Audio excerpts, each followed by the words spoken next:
Welcome to Now We're Getting Somewhere. I'm Katie, and I'm a certified life coach, but I've also been a management consultant at McKinsey and a product manager at a tech startup. In other words, I know what it feels like to have a life that looks pretty good on paper, but doesn't feel as good as I want it to. I help my professional clients develop lives that are more meaningful, happy, and also more successful. And I want to share the same practical insights with you. Let's go.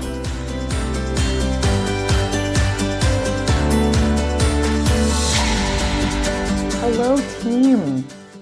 My personal update to kick off this podcast is going to be that I just got back from my first ever family vacation with my little family of 4. It's kind of crazy because my kids are 5, but all of our previous travels, we don't travel a ton, but have been either to visit my husband's family in Portugal or with my extended family in one way or another. And, part of that has been that one of my sons who has some disabilities, it can just be a real challenge to handle, especially in like an unusual environment, like a hotel room. He kind of traditionally has needed a lot of, was just like a person watching him every moment and sort of next to him to make sure he doesn't do something dangerous or damage something. But you know what? We did it. And my son, I would not say doesn't need supervision, but he definitely needs less than he used to. And that's also a really big deal for us. And I think probably for most people with 5-year-olds, a family vacation is not wildly relaxing, we'll say, but it also is really meaningful to get to spend that much continuous time with my kids and to be in a new place and to just do something different. And I will say we went to the mountains to do some skiing and also just like some snow tubing, and we swam in the pool at our hotel. And yeah, it was just, I think I just feel really filled with a gratitude of how far we've come. I think we couldn't have done this maybe even a year ago. My son has grown a lot. So I just feel a lot of gratitude for that today.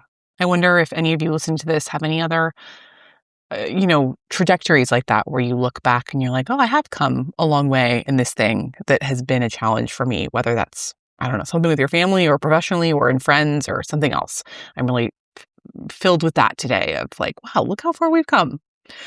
So I am excited to talk to all of you today about decision making. Decision making has been on my mind for a couple of reasons. One of them, a big one, is that I'm opening enrollment for my course, How to Know What You Want, in a few weeks. Enrollment's going to be open from April 21st to May 2nd, so it's a limited window. So I just want to put that on your radar if you would like to join us. I had so much fun running the course the first time earlier this year, and I honestly felt really proud of what I put out into the world. I had been planning this curriculum, which covers everything from generating ideas to discerning what you want on an embodied level to getting all of your fearful thoughts managed so that they are not cluttering your brain. I've been planning all this for over a year, but then to get to teach it and to get asked so many good questions and to coach so many people in really different situations, people who are so vulnerable and honest about the different ways that they can struggle, I just think the whole thing is wildly valuable, and it's so differently valuable than the one-on-one work that I've been mostly doing. They're both so good, but they're so different. And I will say also this round, I'm going to be doing 3 live coaching calls. So if you want, you can step up and I will coach you personally. On the other hand, if you're more of a lurker, that's fine too. You don't have to talk to anybody. You can just show up and listen live, or you can listen to the whole thing on the podcast player of your choice if you just want to get your transformation while you're washing the dishes or taking a walk. But anyway, I am really excited about the course. And I should also say, if the course interests you, I would definitely recommend signing up for my newsletter. I'll include a link to that in the show notes, and there'll be a lot of information about that course in my newsletter coming out if you're curious about it. But as part of promoting that course, I decided that I was going to do a free training over Zoom live a few weeks from now. This free training is going to be called Make the Career or Life Decision You've Been Avoiding, even if you've been thinking about it for years. I really love that title. And I am going to be teaching both some high-level models about why you're stuck now and how you can find your way to rightness. And then I'm also going to teach 3 specific strategies to help you get there. These 3 are sort of shortened forms, kind of teasers of what we go over in the course. And to be honest, they're some of my favorites. So I think they'll be really beneficial to you. I titled this free training, Make the Career Life Decision You've Been Avoiding, even if you've been thinking about it for years, because I think a lot of us do avoid decisions, either by like overthinking or ignoring it and putting it off, or we kind of do both in an alternating way. And I just wanted to give you some really practical tips for addressing that. I will also, on that free training, be introducing my How to Know What You Want course at the end. So if you liked what I have taught and what I shared about the course, I'm going to open enrollment to the course right after that free training, and there's going to be a special 48-hour bonus. So that's available to you. But honestly, either way, just come to the free training. Let's get on Zoom together. It's such a cool chance for us to connect live, which I don't really do that often. And I'm going to stay until every single question is answered. So ask me your questions. There'll be a link for how to sign up for that in the show notes. Okay, so clearly that is why decision making is on my mind. I'm promoting this course and I had so much fun running it and I feel really proud of it. Today, I wanted to offer you an idea that came up when I ran my How to Know What You Want course earlier this year. It's a concept that I think is particularly helpful for making small decisions or decisions, just that are on the smaller side. I do talk a lot, especially on this podcast, about bigger decisions. And the reason for that, I think, is clear because those decisions are very high stakes. They take up a lot of space in our lives. But those small decisions can also take up an enormous amount of energy and brain space. And on some level, life is just a series of small decisions, isn't it? So if you struggle with small decisions, your whole life is going to feel harder and more confusing and definitely more exhausting. So today, I just want to offer you one singular yet powerful thought. It's a thought that I now think, but that I have not always thought. And that particular thought has helped me a lot. So to do that, I'm going to share a short story of some coaching that I did in How to Know What You Want, and then we'll call it a day. So as I said, I was coaching somebody in How to Know What You Want who struggled to make small decisions. They struggled with this on everything from packing for a trip to making purchases of clothing.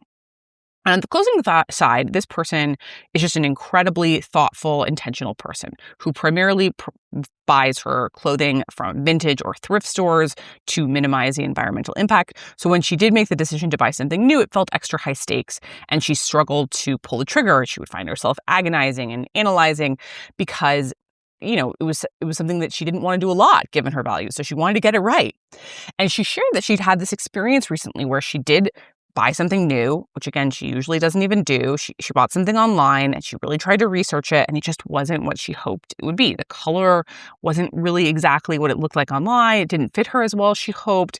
And I can feel it in my body as I tell this story, the sort of like drooping tightness of disappointment of all of that. And this happened, I think, this item that she bought happened to be final sale, that she couldn't return it. And it was just frustrating. And so she was telling me more about this.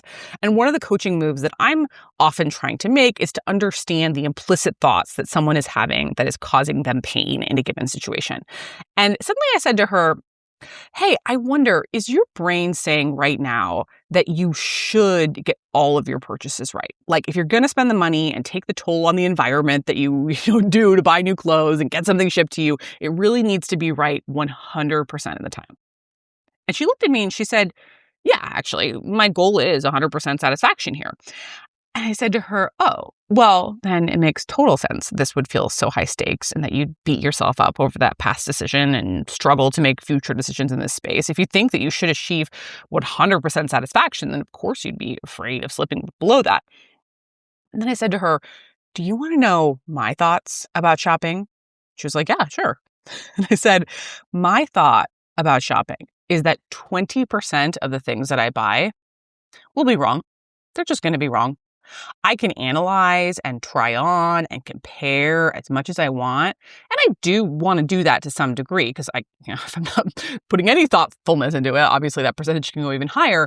But even so, even with thoughtfulness and intention, sometimes once I wear those jeans I bought for a week, they'll stretch out in a weird way that I hate, or that shirt won't be as useful as I hoped, or it'll ride up in a weird way, or whatever. I will just not have 100% accuracy. I will make 20% mistakes with my shopping. And I told her, this 20% is just a number I assigned to it. It's not scientific, though it does feel roughly accurate to me. But I've just found that I do not get 100% of my shopping right. I just don't. It doesn't matter how much time I put into it. I get it wrong. And so I've just baked that in, that 20% of everything I buy will be wrong. And then when, unfortunately, that pair of jeans that I put a lot of thought into buying because nice jeans are not cheap. They stretch out in a weird way after I wear them 3 times. I say to myself, okay, I was always going to get 20% of it wrong. So here we are. It's just doing what it was always going to do. And she told me that thought really landed. And it was funny as I was coaching the chat on the call was also had a bunch of people being like, whoa, crazy. And then we took that thought and we also explored some other parts of her life where she struggles to make small decisions, like with packing for trips. She shared that packing for trips also feels high stakes. And we explored, okay, again, what if she's going to get 20% of her packing wrong? Like 20% of the time, she'll either pack something she doesn't need or forget something she would have loved to have. But 80% of it will be basically right. And she said that she felt like there was, I'm paraphrasing here, but like a lot more room to maneuver, like it wouldn't be so stressful or take so long to pack, which it had before. And there was a funny way, as we talked about it, that she seemed kind of lighter. She said to me, it's funny because actually 80% right is a lot right. And I love that her brain was like chewing on this thought, right? I hadn't even had that exact thought in my own brain, but I love that her brain went there, right? Yeah, 80% is a lot right. She was really trying it on, seeing how the thought felt inside of her. And it's funny because that particular thought, what if 20% of the time I just get it wrong? People kept repeating it at various points in the course, in the chats, or as I was coaching them as something that really landed. So I wanted to share it with you too today. I think that sometimes just a new thought can shift our whole perspective. You can use this thought for shopping. I think a lot of us can get into a lot of drama about purchases. That came up a lot in my coaching and how to know what you want. And I bet you can apply it in a bunch of other small decisions in your life. And I will say, to be realistic here, I find that this thought is more helpful for small decisions than larger ones. I think if you're trying to decide whether or not to have a child or whether or not to get married, and I do coaching on both of those topics in How to Know What You Want, you can listen to the coaching that I did there. If, in the past, if you join the course, you can listen to the recordings, or obviously you can get coaching live from me if you join this round. But I find this thought to not be as useful for bigger, higher stakes questions. I think mostly just because getting it wrong, you're not willing to get it wrong 20% of the time in terms of getting married or having a child if you can possibly avoid it. I mean, obviously we are going to get it wrong some of the time. And I do have a whole module in the course about how to deal with situations that don't go the way that we wish they would have. But this thought, what if I just get it wrong 20% of the time? What if I bake it in? I find that does a lot of heavy lifting for these lower stakes decisions, even though it's not quite strong enough for the bigger ones. But let's be honest, we need different tools for different jobs. We need faster, lighter tools for smaller decisions and perhaps deeper, meatier ones for bigger decisions. So this is a faster, lighter tool. And I hope you use it. I hope it brings you clarity and decisiveness and peace. And as a reminder, if you haven't yet, sign up for my free training. Let's talk about all of this and more on Zoom. On April 21st, you can find a link to sign up in the show notes. And I really would love to meet you there. And until next time, I'm rooting for you. If you really want to change in a meaningful, lasting way, that's when you need a life coach. Every client I've worked with has had incredibly personalized reasons why they're in the tired or anxious or stuck or uninspired state they're in. Working with me can help you identify those roadblocks, which are usually blind spots that you genuinely cannot see, and implement a profoundly customized, doable plan for overcoming them. I have a very small, high-end, one-on-one coaching practice.